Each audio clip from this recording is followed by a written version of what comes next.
Welcome to Escape to the Country. Now, to be fair, it's probably hard to imagine today, but some 2,000 years ago, this rather dramatic landscape around me was once a hive of industry as thousands of people mined the ground beneath my feet. But where do you suppose in Britain this ancient industrial revolution took place?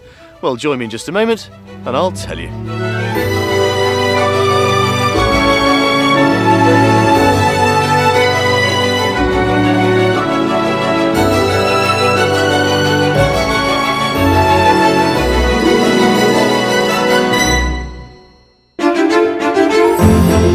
Today I'm helping a couple who dream of a rural retirement. To start with, it looks like the reality might not measure up. You nearly said the word small. I did, I'm afraid. It does feel small. But later, our country property rates very highly. Wow. Out of 10? Yeah. I'll take that as a 10 then. Well, today we're in Somerset on the Mendip Hills near the small settlement of Charterhouse, and these rocks are known locally as the Rakes, and it's thought their surface contains the last surviving evidence of the lead mining industry that once thrived here some 2,000 years ago. Now, we think that there was some limited mining back in the Iron Age, but it was the entrepreneurial Romans who really saw and exploited its potential. It's thought they were here just 6 years after they landed in Britain, halfway through the 1st century AD. And yet more archaeological evidence suggests they also built a fort and an amphitheatre to go with it. Now, these days Charterhouse is just a tiny and sleepy hamlet, but it is sobering to think that, well, 2 millennia ago, this was once a thriving industrial hub on the edge of the Roman Empire. Situated in the southwest of England, Somerset shares the wilds of Exmoor National Park with neighbouring Devon. Home to a diverse topography, the undulating plateaux roll north and lead to the spectacular site of Cheddar Gorge, whilst the neighbouring Mendip Hills overlook 160,000 acres of low-lying wetlands. The heart of Wells, England's smallest city, is home to England's first Gothic cathedral. Started in 1175 and adorned with some 300 figures of saints and kings, it's hailed as an architectural masterpiece.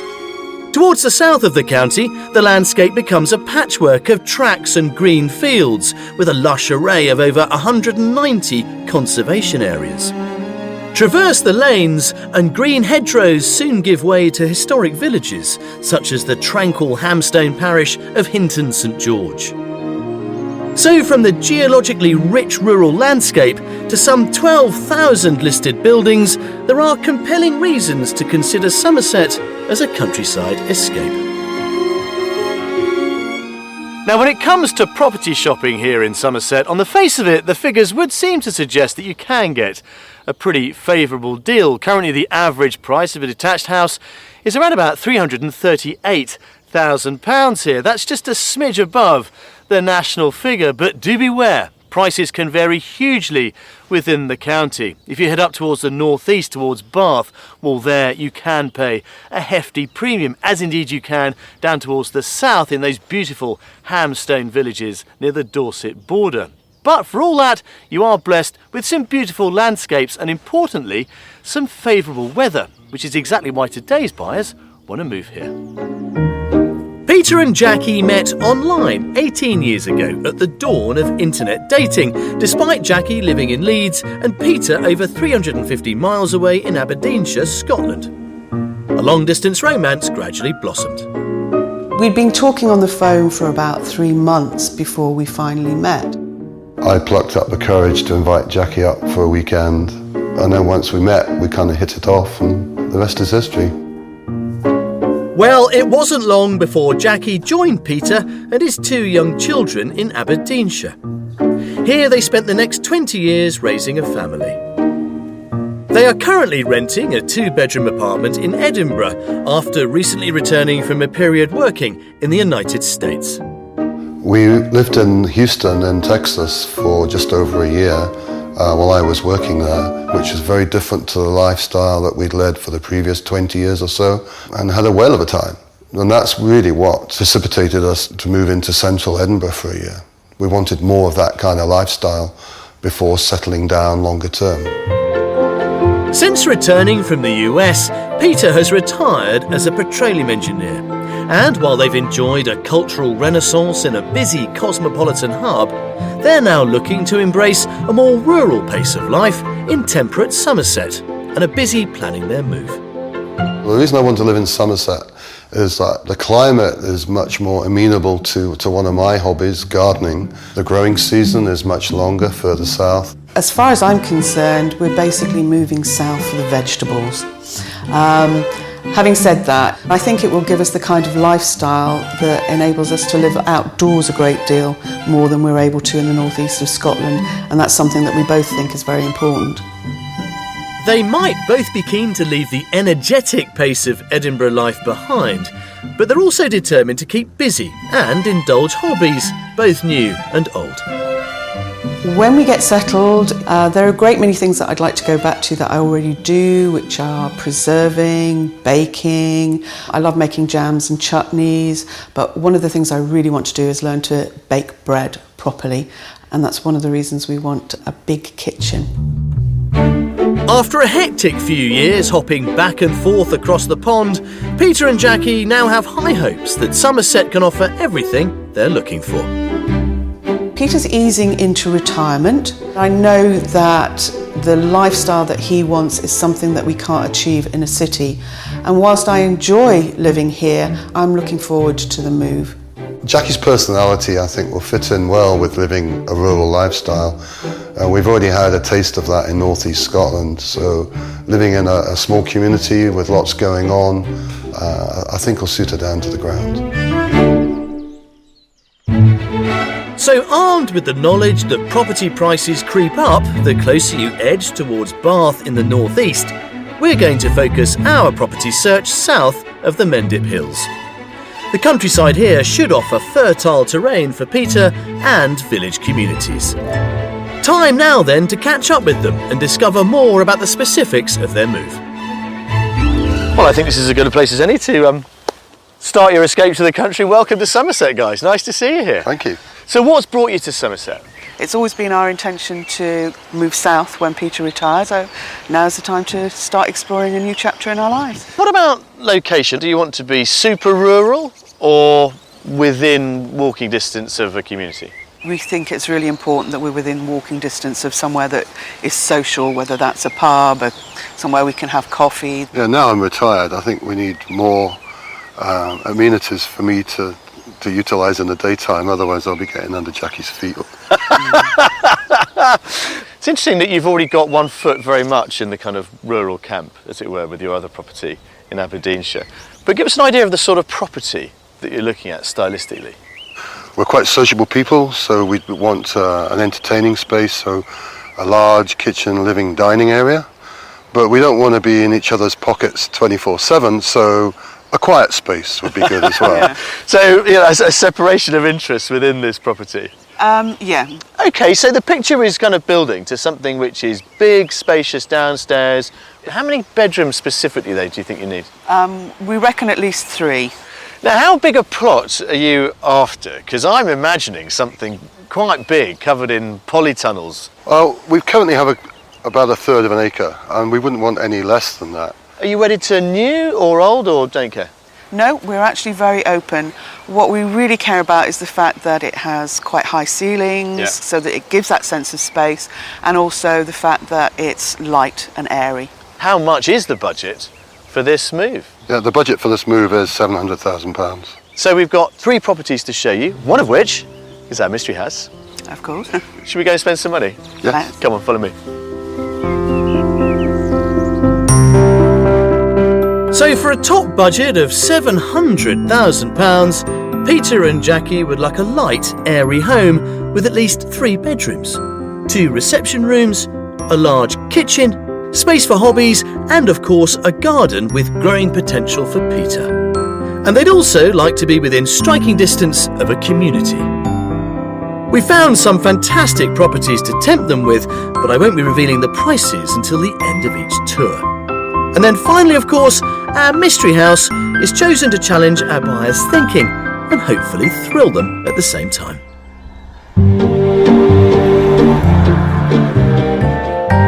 We're starting our Somerset property hunt in the charming hamlet of Knowle.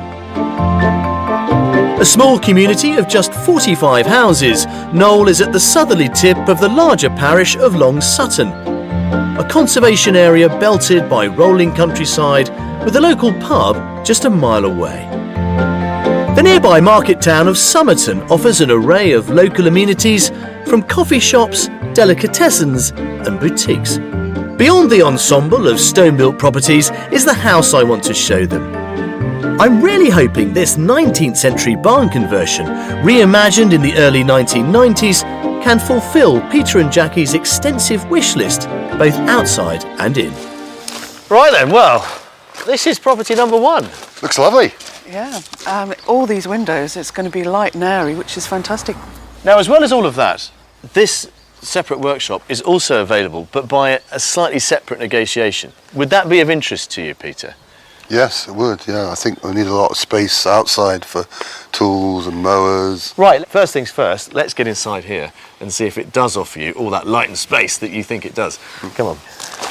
Well, an encouraging start. And the front door opens directly into a large entrance hall and a garden room beyond. Look at these lovely beams. Oh, wow. And look at this lovely lyre stone. So that's the old external wall of the barn. But really for me, the main event is through this door. Come and have a look at this. See, this space for me is what really makes this building work. A little bit of a sort of dining area, again, with the light coming through. And then it all opens up into this. Oh, wow, yeah. This is a really nice space. Wow. We asked for light and airy, you have given us light and airy. Yeah. I mean, you can zone this space. That's what I like about it. Obviously, quite formal area, focused on the wood burner. They've got an occasional dining area here. Where's the kitchen? It's through here. There we go. Bit cosier in here, which I think works quite nicely for the kitchen space, actually. It's definitely a good country kitchen. Very good size. Yeah. I think I could see you, from your reaction, enjoying this space day to day quite nicely, but having space for yourselves. It definitely feels homely, and that is what we want. It's really heartening that Peter and Jackie are feeling this property delivers on all fronts so far.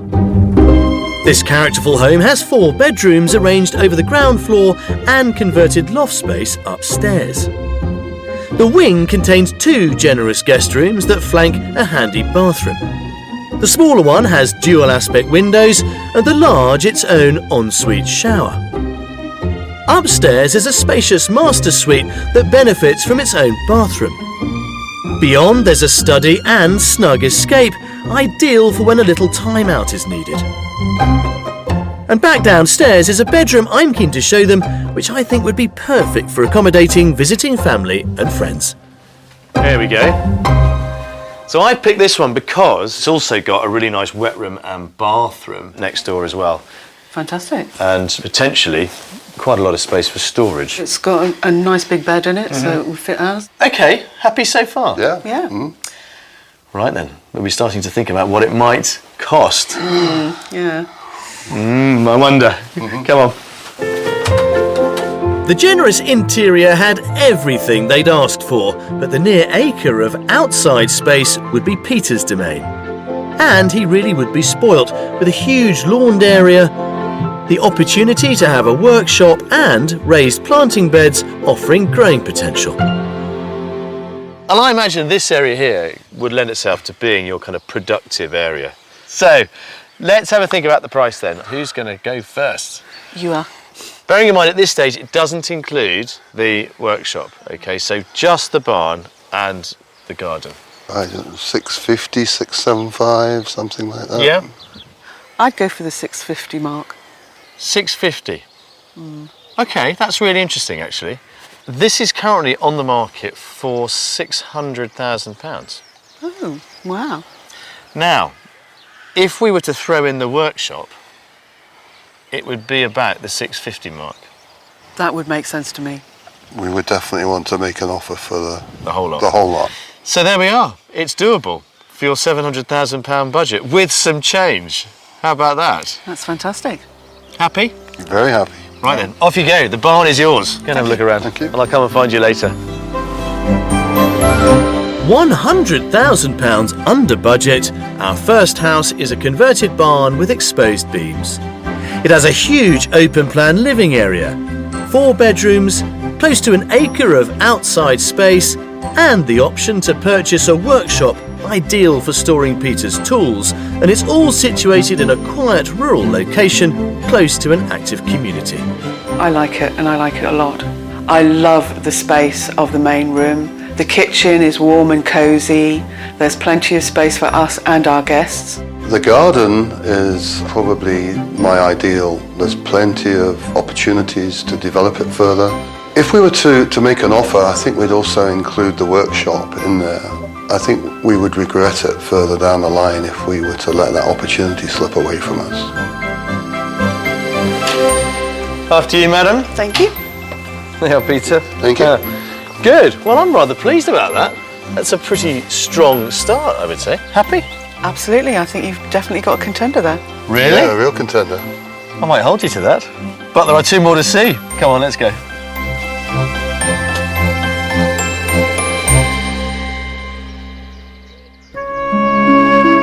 Somerset's temperate coastal climate brings warm summers, cool winters, and an average annual rainfall of 16 inches, all elements which help create one of the longest, bountiful growing seasons in the UK. Peter and Jackie are keen to put down their own roots and get a few tips on how they could best achieve the garden-to-table lifestyle they're hoping to cultivate here. They've come to Shepton Mallet to meet innovative organic grower Charles Downing, who's been successfully pioneering the technique of no-dig to grow fruit and vegetables for over 3 decades. So Charles, what is your philosophy in gardening and what exactly is no-dig? No-dig is about leaving the soil alone as much as possible, because that way you're allowing all the life that's in the soil to flourish and do the digging for you. Soil needs to be open and aerated, and no-dig allows that because you're feeding the top. That encourages the earthworms, say, to come up for the compost, and then in moving around they create drainage channels and ensures abundant harvest.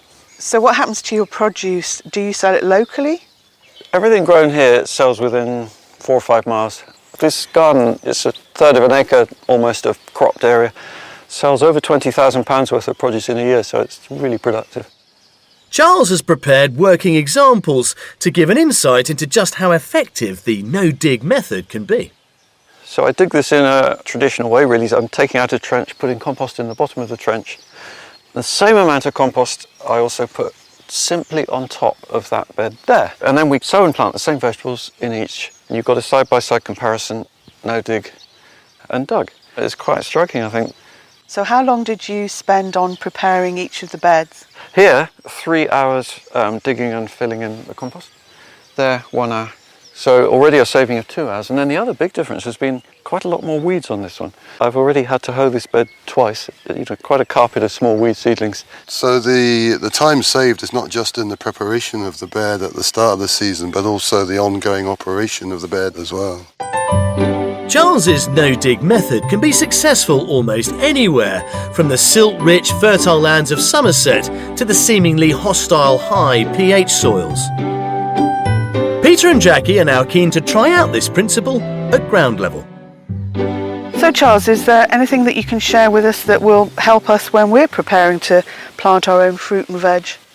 Yeah, the key thing is when you start out, get the ground weed free and then feed the soil on the surface, and that will just make everything you plant grow abundantly. Is there anything we could actually pick today with you? Well, yeah, as it happens, there's some pebble sprouting broccoli. Let's go Fantastic. have a look.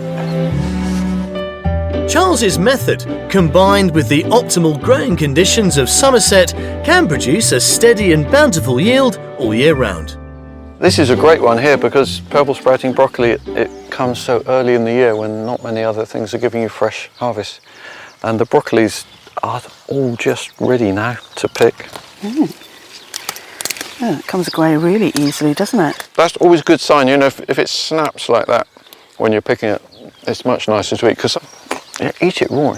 So do you eat the stalk and the head? Actually, that has incredible flavour, it's sweetness, a bit like asparagus almost. delicious. I'm not normally a broccoli eater. Hey, so You might have converted me. At long last. Oh, that's nice to hear.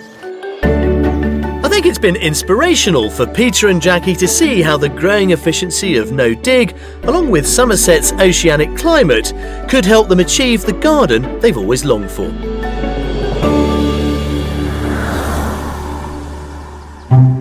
Next, our house hunt moves to the unspoilt village of Stoke St Michael, set between the Mendip Hills of Somerset and Cranbourne Chase in neighbouring Dorset.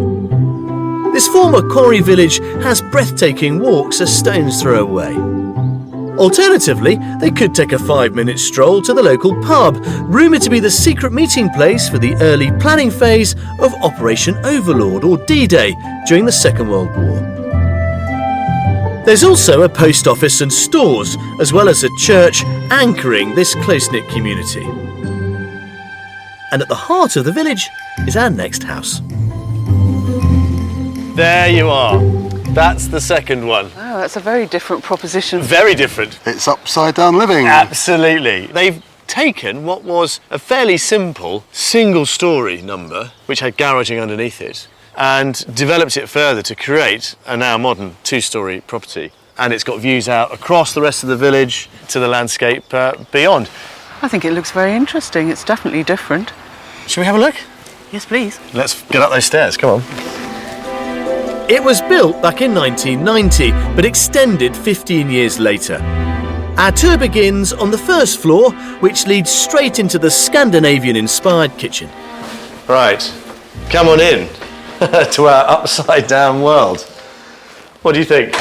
Wow, that's different. It's modern, but it's not clinical. Yeah, it's a nice big open area. I like it.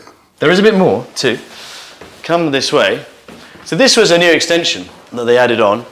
Got this option. They've got a bit of a dining table in here as well, of course, and some seating.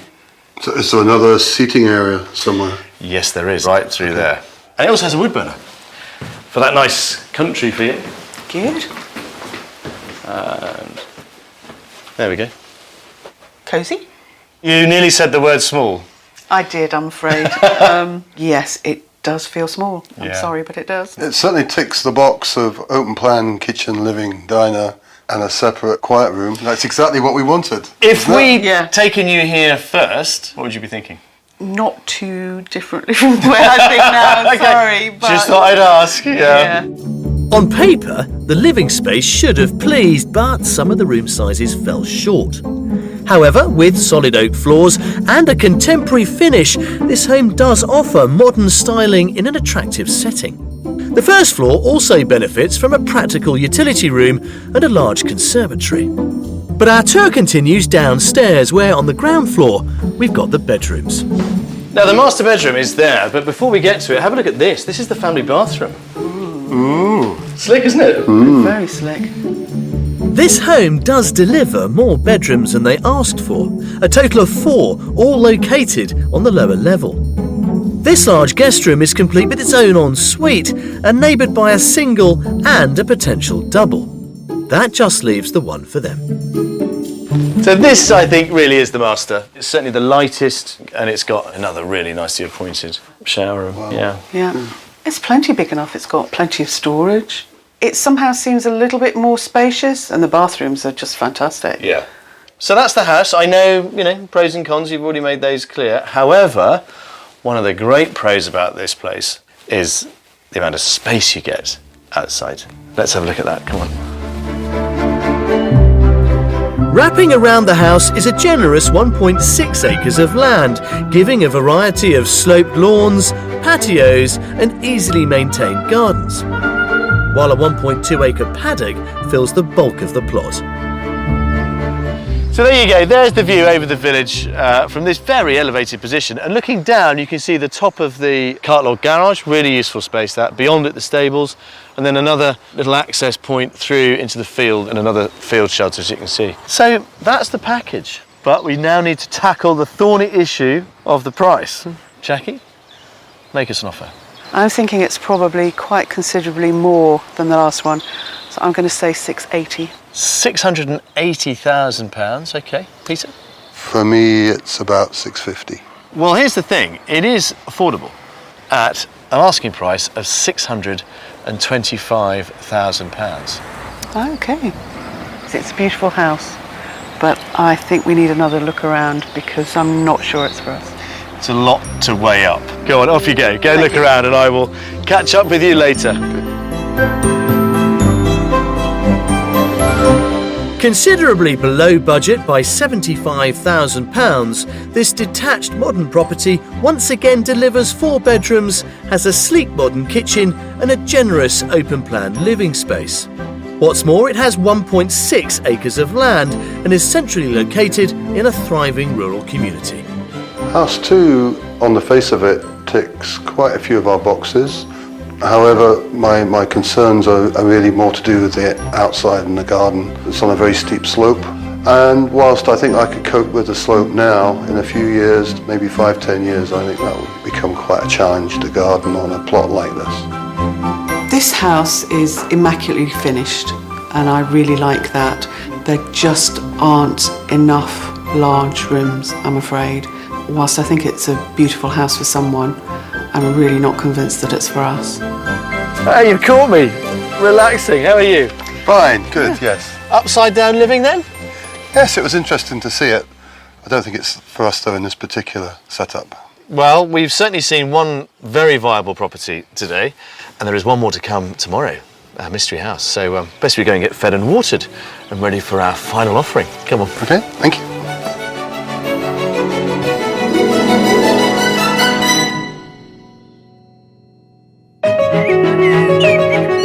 It's day 2 of our property search here in Somerset, and we're helping Peter and Jackie, who have a maximum budget of £700,000 and want to leave the metropolitan city of Edinburgh behind to shape a new life and escape in the countryside.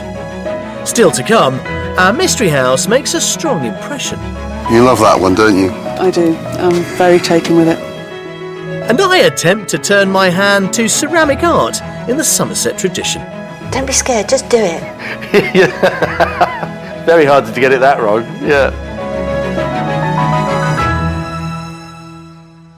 When it comes to selecting our mystery houses, we do on occasion like to challenge our buyers, but we always, if possible, love to try and spoil them, to find a property with that little something extra sprinkled with a bit of property magic. And you think with their budget of £700,000, that's exactly what we'll be able to find Peter and Jackie. Well, you're right, we have. I just hope they think so too. Well, we've certainly got you a property that has a really good sense of community around it. The garden may be a little smaller. Sounds intriguing, but we do need a house to go with the garden. Don't you worry, there is something for each of you. Our mystery property brings us back to the enchanting hamlet of Knoll and its outer fringes. This location gives instant access to scenic countryside and footpaths, where you might even find traces of Roman occupation. The local stores, post office and eateries of Long Sutton are still less than 2 miles away, accessible via a regular bus service. But we're heading to the east of Knoll to view our mystery proposition. There. Oh, wow. What do you think?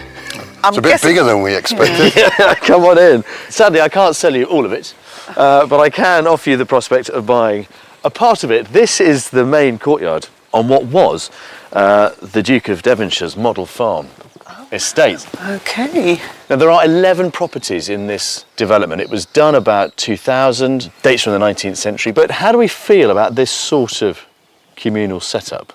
It's certainly very peaceful here, so I can't see any problems with that at the moment. From here, you get absolutely no idea of just what it offers you. So there's a big reveal inside, is there? There is a massive reveal. When we get inside, you can tell me on a scale of 1 to 10 just how good the reveal is. All 11 barn conversions are built from blue lyre stone and arranged around a quadrangle. The front entrance leads straight into an awe-inspiring open-plan area. Right, in you go. Wow, that is a big reveal, Jules. It's really beautiful. Out of 10? Yeah. I'll take that as a 10 then. Wow. It's pretty special, This isn't is a bigger wow than yesterday. Yeah. Yeah, definitely. Where do you want to go first? Do you want to go there? Do you want to go there? That way, I think. Yeah. Yeah, go on then, after you, yeah. Jackie has opted for the largest of 3 reception rooms, which all boast maple wood floors and solid oak beams. To be able to sit there, dine, look out into that, that's just fantastic. Peter? Wood burner. Yeah. Yeah. Plenty of space to store your wood. I love it. Right, shall we have a look at the kitchen? Let's do that. Please. Yeah. The lofty, open-plan layout with its high-vaulted ceilings seems to have captivated them. It's smaller, but it doesn't appear so simply because of the glass. Yeah. And there's a great breakfast table. Fantastic. Yeah, it's got that lovely farmhousey feel. It's lovely. I really like this space. It looks really quaint from outside, but inside it's very contemporary, so I think it'll be right up our street. There's also a pantry off the kitchen and a bright garden room with a shower. Above, there's a mezzanine level, which would make a great hobby den or occasional bedroom. In addition, the mystery property has 3 bedrooms, which all lead off a large landing with garden views. There's one with a vaulted beam ceiling and ensuite, as well as a compact single, which has access to a mezzanine loft area. There is also a good-sized bathroom, which is next to the room we've come to look at, which I think they'll love. Now, of the 2 bigger bedrooms, this one doesn't have an ensuite, but I think this is the lighter of the lots. They're a similar size, they've got similar sort of aspects, and they've all got these lovely views out of these, I think, rather clever windows that overlook the walled garden and the views beyond. Yeah, it's a lovely prospect even beyond the garden. Isn't it? Yeah, it really is, actually. Yeah, it's a very light, spacious room. Love the vaulted ceiling.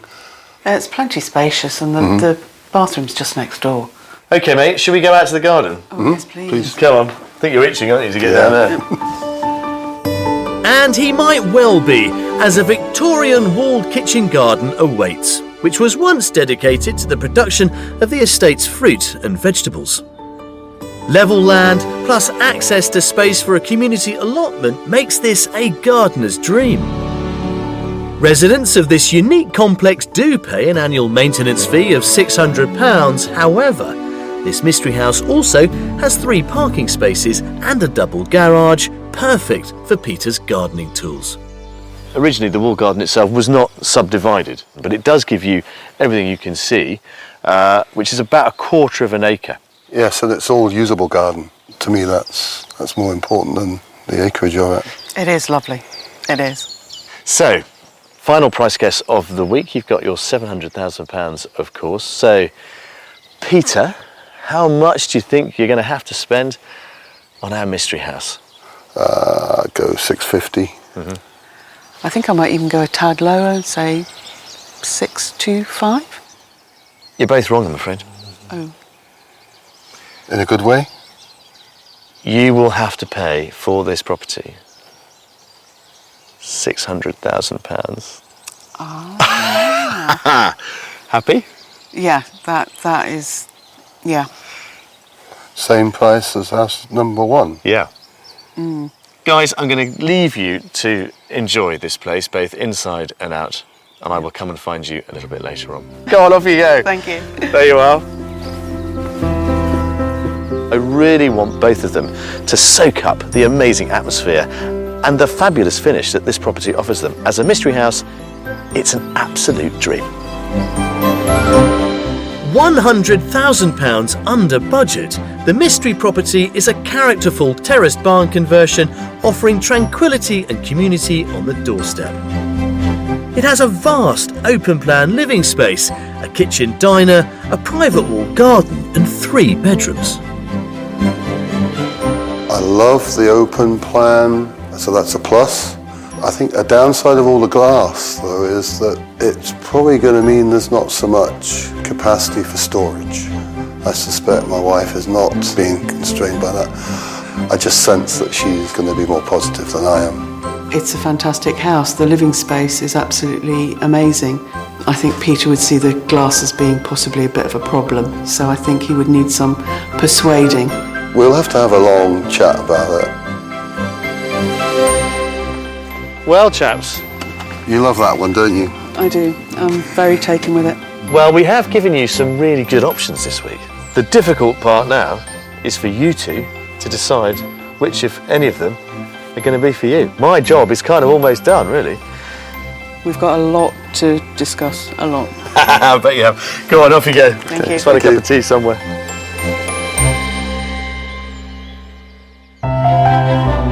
Now, Somerset is probably most famous for its cheese and cider production.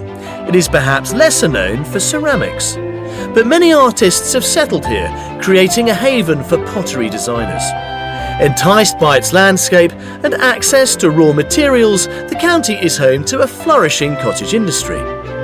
35 years ago, pop art-inspired fashion designer Sally Tuffin and her husband Richard Dennis moved from London to the village of Shepton Beecham, and in 1993 established a pottery studio, Dennis China Works. I've come to the studio to find out how Sally made the creative leap from cutting-edge fashion to acclaimed ceramic artist. Sally. Hello. Hello, I'm Jules. Hi. Very nice to see you.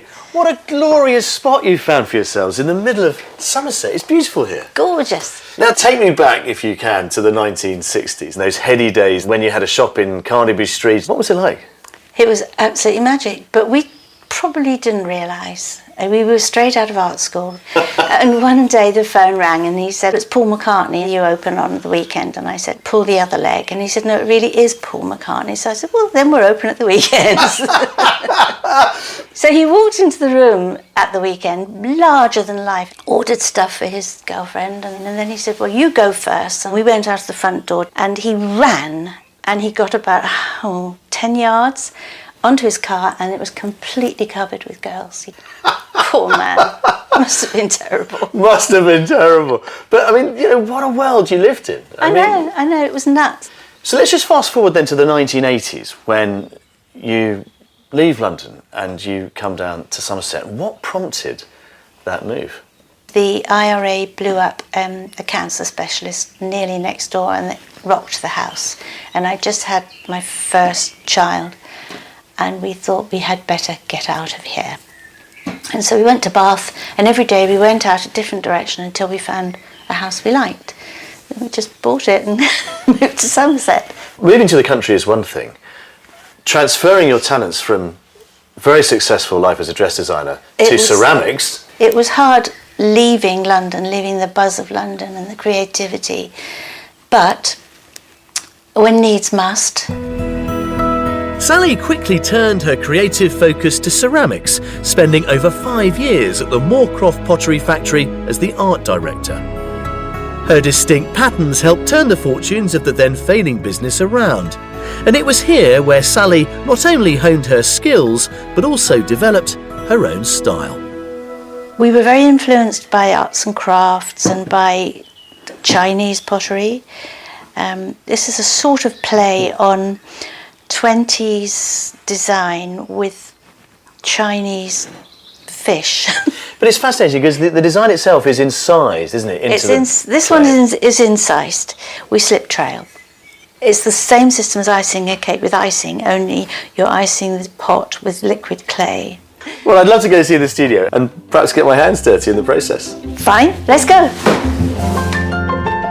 Sally's son Buchan has followed in his mother's footsteps and sculpted his own identity as a ceramic artist. His contemporary expressions ensure the family business will continue for another generation. I'm having a crack at the traditional decorating technique of slip trailing, under the watchful eye of Sally and fellow artist of 24 years, Vanessa Thompson. And this design that we're going to have a go at now, this sunflower, is this something that you're particularly well known for? It's a very Somerset thing. We grow them in the garden and it's very popular. Now, you only get one go at this, don't you? Yeah, you have to do it once and that's it. Oh, here we go. This is the recipe for disaster. Just go for it. Oh, look at there's a big blob. Oh, perfect. And then just lift it Called off. thick and thin. Yep. Thick and thin. Have it on there. It's It's very hard to do. It's very hard to get it that wrong. Yeah. Gosh, I don't think my hand is Don't be scared, just do it. honestly Just pull steady enough. Oh, that was a bit rubbish, wasn't it? Very good. How am I doing there? You're doing very well. I'm pretty impressed. I'm impressed. Yep. You're just saying that. No, we're not saying that, actually. There's potential. Well, I won't be giving up the day job just yet. But it's been a real treat meeting Sally and seeing her creative vision thriving right here in Somerset. Well, this week we've managed to give Peter and Jackie 3 really good options. I suspect, however, that it's now down to a choice of just 2. So which one might they go for? Well, let's go and ask them.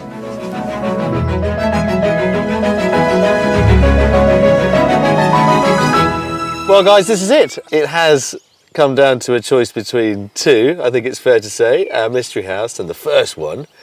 So, is there a clear winner, Jackie? There is. Okay, what is it, Peter? If it had to be one, it would be the Mystery House. That's interesting because I wasn't entirely sure that you were as swayed as we were.